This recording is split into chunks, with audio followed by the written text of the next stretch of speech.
From your vantage point, where are we? Well, they're speaking to each other, and I think that's good. However, the cuts that were proposed by the Republicans in New York State, for example, will take away over 126,000 families, right? Women, children will lose their nutrition assistance. And in addition to that, 2.3 million people will lose their insurance, their health insurance. So these are deep and drastic and hurtful cuts. And so I got to see the details of the agreement before I can vote on it. They really holding the American economy hostage. And we hear from Secretary Yellen that we have until the 5th. So this is unprecedented in that sense. So talk to me about those cuts, because we're both talking about cuts to domestic programs.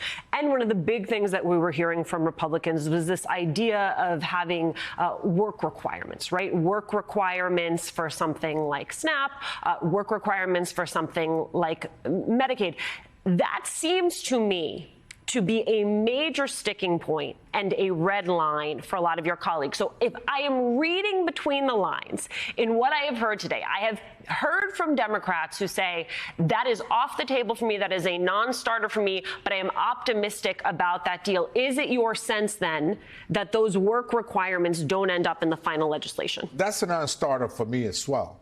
And the cuts they're proposing, they're saying that they will not touch defense or homeland security. And if in fact they keep their word, that means that the cuts in other areas will balloon in some cases to as high as 50%. So this is dramatic for the American family. So I got to see the details on the agreement.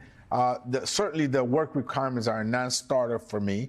But, we cannot allow the economy to fall off the cliff. That's for sure. Some of the earliest reporting that we've seen, and the reporting today comports with this, is this idea that there would be cuts to IRS spending, right? Which originally that spending was about going after high net worth individuals who had not properly paid taxes, also some effort to go after corporations. It strikes me that Republicans during the Trump years, they saw the inroads that they made with some white working class voters. And one of their ideas for how they could continue that growth was to try to position themselves against corporations. Part of what you're seeing with Ron DeSantis out of Florida, where he's picking a fight with Disney. Now, you could say that's a fight with Disney, not over workers' rights, not over tax breaks for corporations, but rather about an ideological fight.